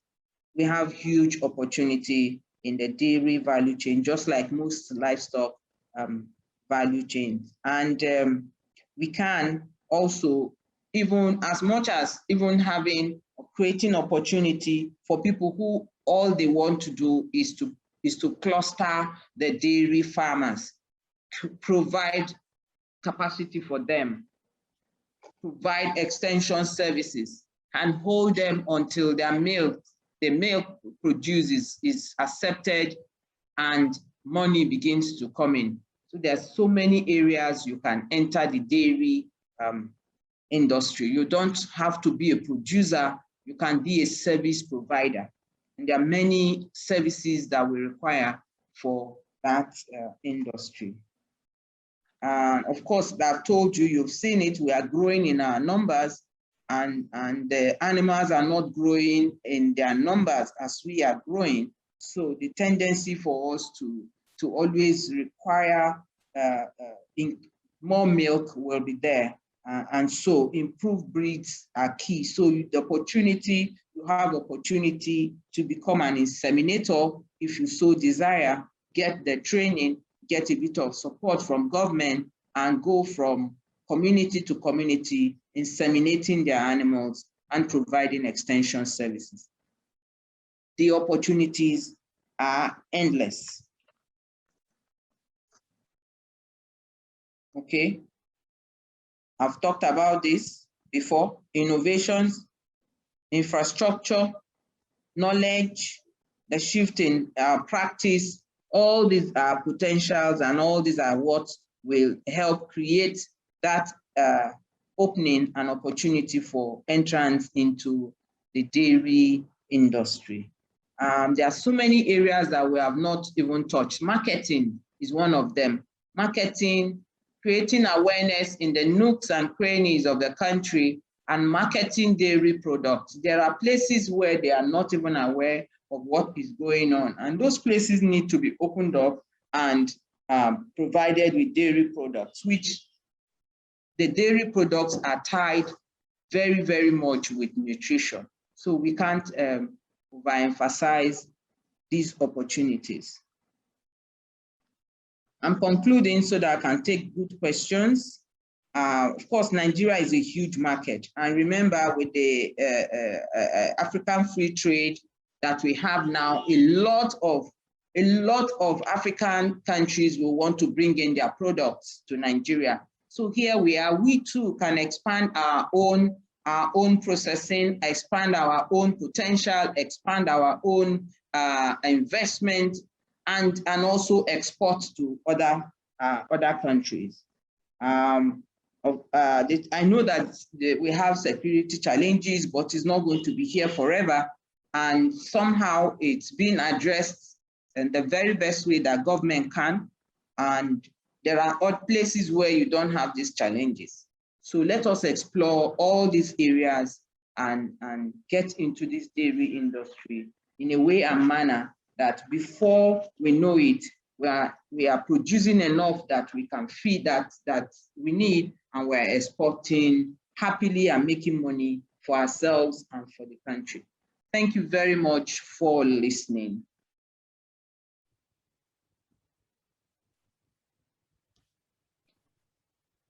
Aisha, I'm done. Yes, thank you. I'm just about to thank you because it has been a very enlightening session. There's so much that you said, and I know that many people have questions, especially with regards what incentives there are for a startup. Many people are interested in the value chain, but what incentives does federal government have? And I know that there's skepticism with regards some of these intervention programs. People apply and nothing happens. So we want to know I know everybody would want to know what intervention programs there are and how likely or how easy is it to key into the intervention programs. But I will not preempt people.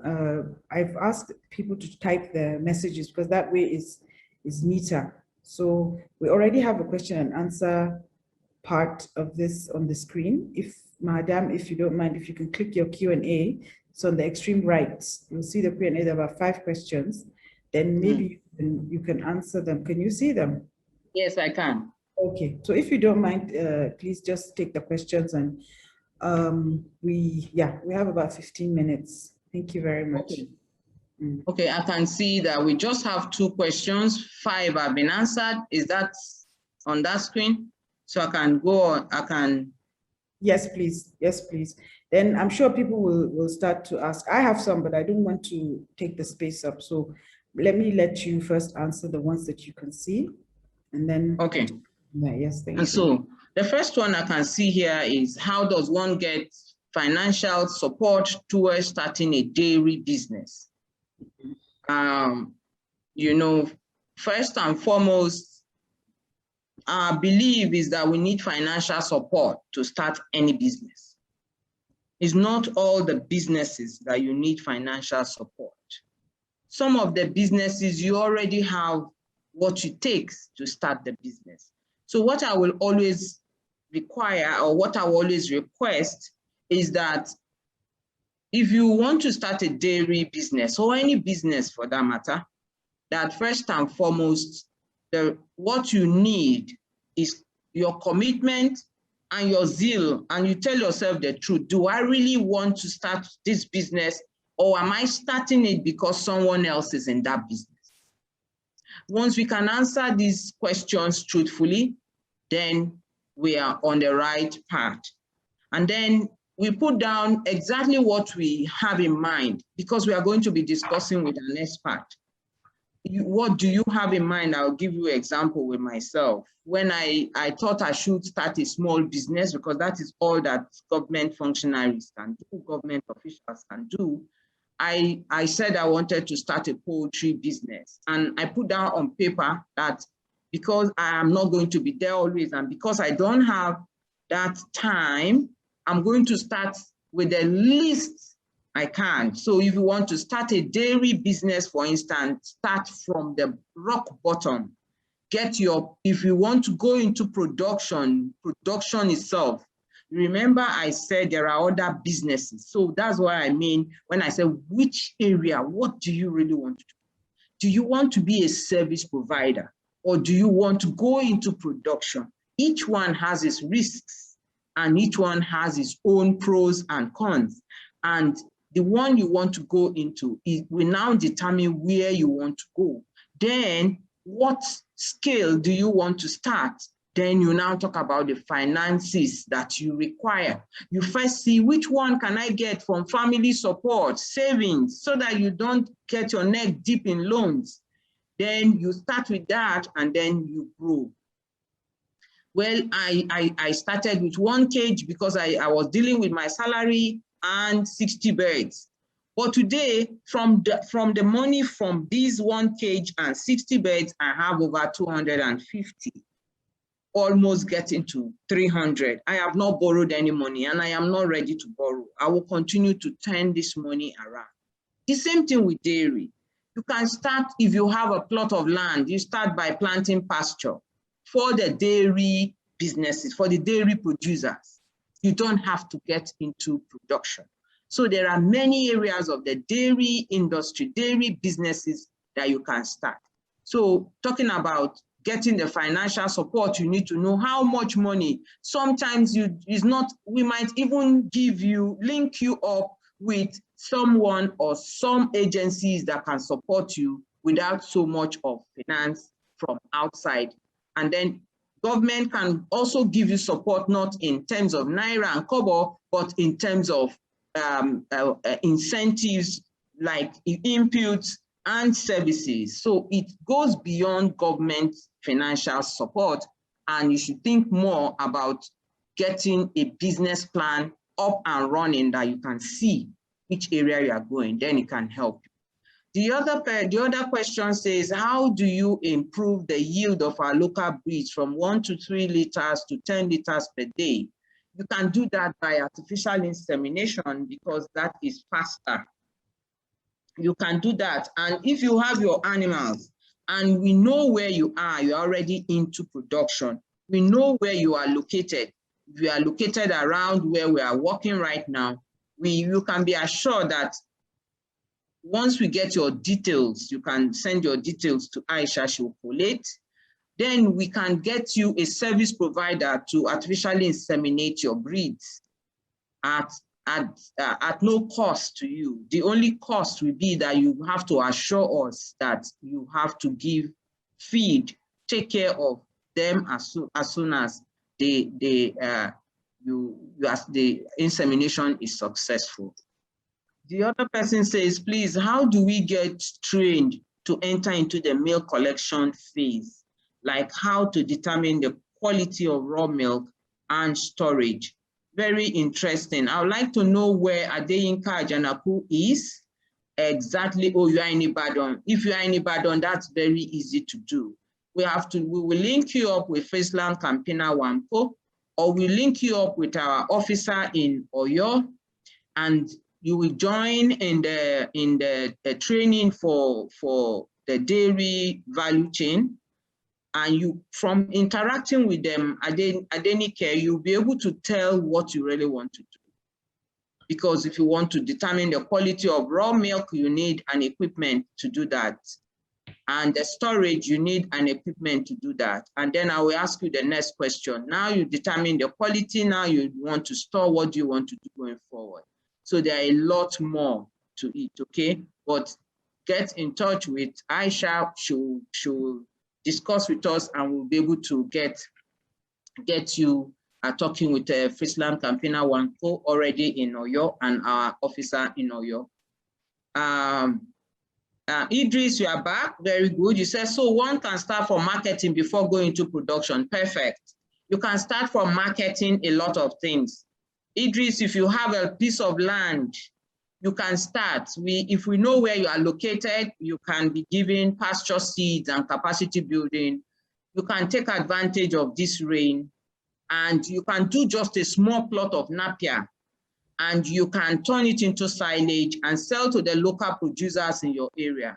That can be done. That's a good business to go into. You don't have to produce milk because that's a whole lot, okay? If you are not already in production, do this, earn a bit of money, buy your cow and start small. That is the way we need to go. Let's not look at government always for financing, because at the end of the day, the money is not there. Hamza, you said thank you so much. Thank you too. Can I have a copy of the paper so far presented in this workshop? I think Aisha will be in a better position to answer you. Okay, so she's listening and she will answer you. Margaret, you said thank you for your presentation. I thank you too. Will be good to know the government incentives for smallholder farmers in dairy value chain. Secondly, in the light of the free trade, how positioned is the government shifting? So I can't see your question again. Okay, how positioned is the government to foster enabling environment for farmers to trade with other nations? Margaret, like I said, you say you are in the dairy value chain. You are a key player. We would like to know which point you are, because dairy value chain is vast. At which point, which corner of the whole chain are you? So that we know how to get you involved. For the entrance into the free market, free trade, we are working with a private person to organize a training. I think I'll discuss this with Aisha too. Organize a training for how people can get into this. And that might be what we'll look at. Government is not folding its hands. We are going to have series of trainings, but we need to know where you are. You see, for you to enter into business, for you to enter into that free trade, you need to know where you are. You need to perfect what you are doing. Start small. As simple as, we're talking dairy, but I'll move a bit in poultry. As simple as egg powder, you can get into that business because it is sought after. I'm giving you just one clue. When you talk about dairy, as simple as well-produced cheese, you can enter into that business, because while Nigeria is not very huge on cheese, the Francophone countries are looking for cheese like anything because it's part of their diet. So we must know where you are. We must organize to have really, really where people are. This is just an overview, just talking about everything, but we need to have that opportunity to, can you hear me? Hello, yes. Aisha, can you see? Very much. Can see him? Very, very much. Okay, so. Because I just noticed that it looks like my internet. No, I can hear you. Okay, so that is it. So government is positioning well. It's not that we are well positioned. No, we are not well positioned, but we are positioning ourselves. If you remember, there was a time it took our president time to sign off to this, because I know he's someone who understands the country somehow, well enough to know that are we really ask questions like, are we really prepared to get into this? So we are coming up with that, that to be able to get our people into this. So I'll answer your question by saying that government is positioning, okay, to do that. Then please, is it possible to have WhatsApp group for this particular program? Aisha will answer you perfectly. Do government have special training for those who are interested in it? Yes, we have special program for them. In fact, we have program for training artificial inseminators. I know that Aisha will do us well to disaggregate her group into areas and then work with government to achieve results. I know she's very capable of doing that, and she'll do that and get back to you. Please how can you link me up? I wish to be a service provider here. Aisha will do that. I have 7 hectares in Damaturu. I'm interested in getting pasture seeds. Walk through Aisha, because it's always good to work with a credible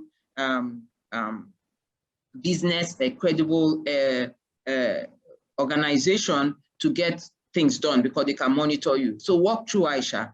Aisha is going to work out for us those who are interested in pasture, those who are interested in insemination, those who are interested in processing, that she's going to work that out. I know she'll do that.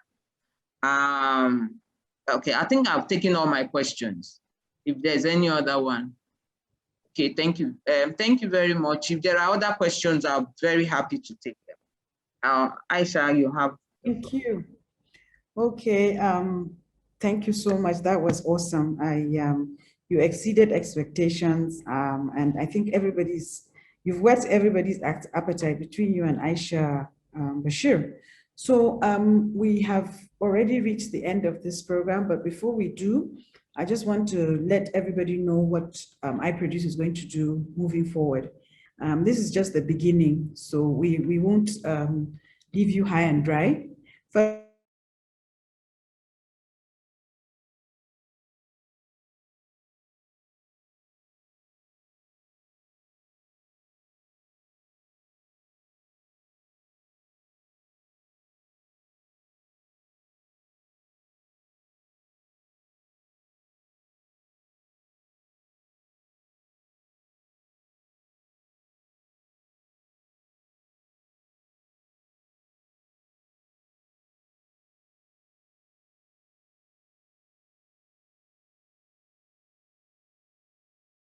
This program can key in.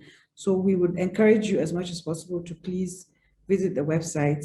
We have the 4 value chains that iProduce is focusing on: livestock value chain, the fruits and vegetable value chain, essential oils value chain, and cotton and garment. So this lecture is obviously the livestock value chain. There'll be more sessions on various aspects of this. It's a very broad area. So we will do poultry, we will do other opportunities, look at other opportunities as well. But for everything that Mrs. Sholari has said to us, I promise that we're going to follow up. I'll be knocking on your doors, Mrs. Sholari, on Monday, and try and start to prepare for training, and also these linkages. You said you would link up some of our participants here with companies like WAMCO, so that they can start to partner with them. We'll also look at the organizing people. We'll send out a questionnaire so we understand what specific areas each person is interested in. That way we can be more targeted in our training. So we'll work very hard and get back to you. On the issue of WhatsApp group, this is iProduce Africa, so there are constraints with WhatsApp. WhatsApp only just allows about 200, less than 300. So if we were to start with the WhatsApp group, we would probably have to migrate people. We had about 400 people who actually registered, but not many were able to attend, which is normal. But imagine if we had put everybody in WhatsApp, it would be very chaotic. So what I think is that we will split people up into groups, and then we might have maybe an email. We'll talk to our IT. Habib is our IT expert, and find the best way that we can handle this. So at this point, I will now hand over to Aisha. Sorry, Aisha, can you hear me? Aisha. Hello. Hello. Can you hear me, Aisha? I can hear you, but it's funny that you're on mute, but then I can hear you. Strange. Can you hear me now? Very well, very well. Yes. Okay, I was going to just make a bit of a suggestion that we can have groups based on their areas of interest, so that it's like minds looking for solutions, and this is when it's still speaking. And at the end of it, it is easier to cluster based on specific areas of interest. I thought of grouping by geopolitical zone and then grouping by your African audience by their own zones. However, I think that we are not going to have too many if we are grouping according to areas of interest, and we can easily then form clusters and build that synergy around areas of interest. And when funding comes, it's easier to push to the area of interest because every organization has different interests and mandates. Just my thoughts, Aisha. Thank you. Okay, thank you for that, ma'am. Thank you very much. Noted. Yes. So we will just, Aisha, comment. I think there was, madam, there was a question that was for you before you joined, and I said this is something. I think she's answered that question. You know, Habib, do you know the question that was asked that we said we'd park it and keep it for director to answer? If you can, please, could you post it? Before then, I'll let Aisha say her closing remarks, and if there are any questions that she needs to answer for us, then we will close. Aisha, over to you. Great. So thank you so much to the iProduce team for having me today. It was such a pleasure to share what we do at Cham, but also share some of the knowledge on the dairy value chain. I've seen a lot of questions around people interested in being service providers. As an organization, we're always looking for people who want to provide various services across the dairy value chain. So if you are interested in working with a company like ours, please reach out to the iProduce team. They can connect you with us. We are looking for people who are interested in supplying feed, supplying animal health services. So we're always looking for service providers for that. So if you're looking into going into the dairy value chain and those are areas that you're interested in, I would encourage you to reach out to us. So thank you so much for your time. If you have any questions, want to reach out to us, I will type out our website address here. You can always contact us throughout there. So thank you so much for everybody's time. It was a pleasure.